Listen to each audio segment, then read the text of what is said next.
High school head master వాళ్ళ అబ్బాయిని high school 5th class దాకా దాని దగ్గర చదివించుకొని గ్రామంలో పనిచేస్తూ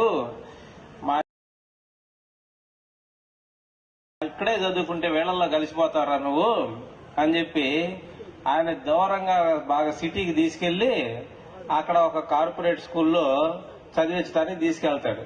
ఆ పిల్లవాడు నానా నేను నిన్ను చూడందే ఉండలేను, అమ్మని చూడందే ఉండలేను, చెల్లెలను చూడందే ఉండలేనని ఆ మెట్ల మీద కూర్చొని ఏడుస్తాడు. నేను జారను, నేను ఇక్కడ రెసిడెన్షియల్ స్కూల్లో నేను ఉండను, నేను ఇంటికి రోజు మిమ్మల్ని నేను చూడాలా, నేనేం గోల్ చేయను నాన్న, నువ్వు చెప్పిన మాట వింటాను నాన్న, నన్ను ఎట్టయినా సరే ఇంటికాడ ఉంచు నాన్న, నా ఫ్రెండ్స్ ఉండారు, నేను అందరితో మాట్లాడుకుంటూ ఉంటాను అని అంటే వాళ్ళ నాన్న నువ్వు పల్లెటూరులో ఉండి ఆ స్కూల్లో చదువుకుంటే ఏమవుతారా నువ్వు, వాళ్ళకులాగానే తయారవుతావు, కాబట్టి నువ్వు ఇందులో చదువుకుంటే నువ్వు మంచి ఉద్యోగస్తులు అవుతారా, పెద్ద స్థాయిలో సెటిల్ అవుతారా అని బతిలాడి వాడిని బలవంతంగా అందులో చేరుస్తాడు. చేర్చిన తర్వాత వాడు అట్నే చదువుకుంటాడు, బాగానే చదువుకొని వాడు ఢిల్లీలో సాఫ్ట్వేర్ ఇంజనీర్ అవుతాడు. ఢిల్లీలో సరే అక్కడే ఈ మాస్టర్ ఇంకొక సాఫ్ట్వేర్ ఇంజనీర్ ఇంకొక అమ్మాయిని చూసి అక్కడే పెళ్లి కూడా చేస్తారు. పెళ్లి చేసిన తర్వాత వాళ్ళకి 2 సంతానం కలుగుతారు. అంతలోకి ఈయన రిటైర్ అయ్యి ఇంటికాడ ఉంటాడు, భార్య చనిపోతుంది, అక్కడే కాలం గడుపుతా ఉంటాడు. అప్పుడప్పుడు వచ్చి చూసిపోతా ఉంటారు వాళ్ళు. సరే ఒకసారి నాన్నకు బాగాదు, అందువల్ల కుటుంబం మొత్తం అది భార్య పిల్లలు అందరూ వస్తారు. వచ్చినప్పుడు ఇక 2 రోజులు ఉన్న తర్వాత నాన్న నువ్వు కూడా బయలుదేరు అని చెప్పి బయలుదేరుతారు. అయితే వాళ్ళు నేరుగా తీసుకొచ్చి ఆ సిటీలో ఇతన్ని చేర్చినటువంటి కార్పొరేట్ స్కూల్ ఉంది కదా, అది కాలక్రమేణంలో పోటీలో అది ఓల్డ్ ఏజ్ హోమ్ గా మారిపోయి ఉంటది అన్నమాట. ఆడకు తీసుకొచ్చి ఆ మెట్లు వాళ్ళకి అర్థమైపోద్ది నన్ను ఇక్కడ చేర్చడానికి తీసుకొచ్చాడని అర్థమైపోతే ఆ మెట్లు మీద అరే నేను నిన్నేం డిస్టర్బ్ చేయనురా, నేను నీ బిడ్డలను డిస్టర్బ్ చేయనురా, నేనేమి అడగనురా, నేను ఏం పెడితే అది తిని ఒక పక్కన ఉంటారా, కానీ నేను ఈ ఓల్డ్ ఏజ్ హోమ్ లో ఉండనురా అని అంటే వాళ్ళ అబ్బాయి అంటాడు నా కోసం కాదు, నేను ఉద్యోగానికి వెళ్తాను, నీ కోడలు ఉద్యోగానికి వెళ్ళిద్ది, పిల్లలు చదువుకోవడానికి వెళ్తారు, నీకు టయానికి ఎవరు టాబ్లెట్లు ఇస్తారు, టయానికి భోజనం ఎవరు పెడతారు, నీ భవిష్యత్తు కోసమే నాన్న ఇదంతా, నాన్న నీతో మాట్లాడుకోవడానికి నీ వయసు వాళ్ళు కొంతమంది ఉంటారు నాన్న, ఇక్కడ చక్కగా ఇక్కడ ఉండు నాన్న అని చెప్పి బలవంతంగా చేరిపెట్టాడు. అంటే నేను ఇటీవల ఒక 20 సంవత్సరాల క్రితం రిటైర్ అయిన ఒక హెడ్ మాస్టర్ కోసం ఆయనతో పని ఉండి ఆయన కోసం వెళ్తా, ఆయన ఎక్కడున్నాడని వెతుక్కున్నా. 20 సంవత్సరాలు అయింది రిటైర్ అయ్యి ఆయన.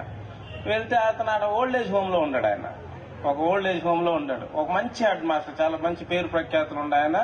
అలాగే వాళ్ళ పిల్లలందరూ కూడా చాలా దేశ విదేశాల్లో సెటిల్ అయిపోయారు. నేను ఆయన వెతుక్కుంటూ వెళ్ళేసరికి అక్కడ ఇంకా 4 హెడ్ మాస్టర్లు ఉంటారు ఆ ఓల్డ్ ఏజ్ హోమ్. నాకు చాలా బాధ వేసింది, ఏంది మన మాస్టర్లు ఏంది ఎట్ అయిపోవటం ఏంది అని చెప్పి నేను ఆలోచించాను.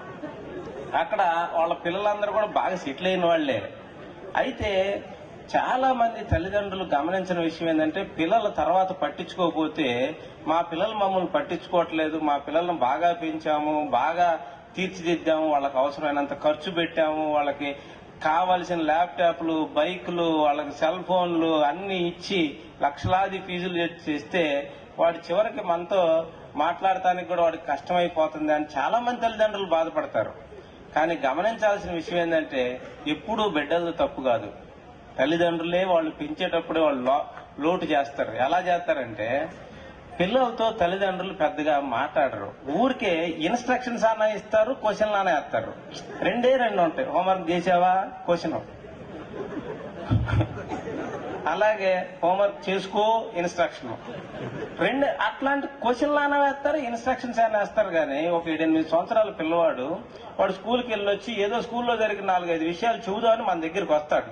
కానీ రైట్ మేము మాట్లాడుకుంటున్నాం కదా, నువ్వు చక్కగా వెళ్ళి హోంవర్క్ చేసుకోపో అంటారు. వాడిని మాట్లాడినెవరు, వాళ్ళ ఆలోచనలు అనేది మనకు చెప్పనివ్వరు. దాంతో వాళ్ళు మాట్లాడకపోవటం వల్ల వాళ్ళకి మనకి కొంత గ్యాప్ వస్తుంది. మనకి ఎప్పుడు వాళ్ళతో మాట్లాడాలనిపించింది అంటే వాళ్ళు ఏదో ఇంటర్మీడియట్ అయిపోయి డిగ్రీలో చేరతారు, అప్పుడు ఈ బీటెక్ లోనో వాటిలో చేరతారు, అప్పుడు వాటి సంగతి మనకు సరిగ్గా తెలియదు. దాంతో ఆ కాలేజీలో జాయిన్ అయిన తర్వాత అప్పుడు కొడుకుని ఎరా కాలేజీ బాగుందా అని అడుగుదాం అనుకుంటారు. నాన్న కాలేజీ బాగుందా అని అంటే, నాన్న కాలేజీ అన్నా కాలేజీలానే ఉంటది, ఏంది అందులో నువ్వు అడిగేది అన్నట్టుగా వాళ్ళు సమాధానం అన్ని కూడా కట్టెరగ తీసినట్టు సమాధానాలు చెబుతూ ఉంటారు. ఒకవేళ ఏమైనా మాట్లాడదాము అని వాడి దగ్గరికి వెళ్తే వాడు అక్కడ వాడు హాల్లో ఉన్నాడని మాట్లాడటానికి వెళ్తే వాడు బెడ్రూమ్ లోకి వెళ్తాడు. కొన్ని బెడ్రూమ్ లో ఉన్నాడని మాట్లాడడానికి వెళ్తే వాడు హాల్లోకి వస్తాడు. అసలు అప్పుడు మనం మాట్లాడదాం అనుకున్నప్పుడు పిల్లలు మాట్లాడరు. చిన్నప్పటి నుంచి తల్లిదండ్రులుగా పిల్లలకి ఇవ్వాల్సింది మంచి బట్టలు, మంచి ఫీజులు, మంచి భోజనం, మంచి వాహనాలు ఇవి కాదు. చక్కగా తల్లిదండ్రులు వాళ్ళ బిడ్డలకు ముచ్చట చెప్పాలా, వాళ్ళ గురించి చక్కగా మాట్లాడాలా. డబ్బులే కాదు దాచిపెట్టుకోవాల్సింది, ముచ్చట కూడా బిడ్డల దగ్గర దాచిపెట్టుకోవాలా. తర్వాత ముసలోళ్ళం అయిన తర్వాత ఇప్పుడు మన భార్య భర్త ఇప్పుడు మాట్లాడుకుంటా ఉంటారు, బైక్ కొందాం అనుకుంటున్నారు అనుకోండి. 10 ఏళ్ల కుర్రోడు వచ్చి నాన్న మనం రెడ్ బైక్ కొనుక్కుందాం అంటాడు. మేము మాట్లాడుకుంటున్నాం కదా పోయి హోంవర్క్ చేసుకో అంటాడు. ఒక 25 ఏళ్ల తర్వాత మనం ముసలోళ్ళం అయిపోయి రిటైర్ అయిపోయి ఇంటికాడ ఉంటాం. అప్పుడు వాడు భార్య మాట్లాడుకుంటూ ఉంటారు, ఏం కారు కొందామని ఆలోచిస్తా ఉంటారు. అప్పుడు వాళ్ళ నాన్న అబ్బాయి ఇప్పుడు కారు కొనుక్కోవటం అంత ఇబ్బంది ఏమో అని అంటే, నాన్న మేము మాట్లాడుకుంటున్నాం కదా నువ్వు టాబ్లెట్ వేసుకున్నావా అంటాడు. అదే నువ్వు టాబ్లెట్ ఈ ముసలోళ్ళు అయింది టాబ్లెట్లు వేసుకోవడం కోసం, పిల్లల్లో అయింది హోంవర్క్లు చేసుకోవడం కోసం. ఇలా జరుగుతుంది. ఇందులో మొత్తం సమాజమే కాదు, చదువుకున్న మనం కూడా ఇరుక్కుపోయామనే విషయాన్ని గమనించాలి. చదువుకొని విద్యా వ్యవస్థలోనే పనిచేస్తున్నటువంటి మనం కూడా నిత్యం మనం లేచిన కాడ నుంచి కార్పొరేట్ విద్య, అందులో సగానికి సగం పెట్టుబడులు మనయే, మరి ఎవరిని తిట్టుకోవాలి మనం? ఎవరిని తిట్టుకోవాలి చెప్పండి? ఎవరిని విమర్శించుకోవాలి మనం?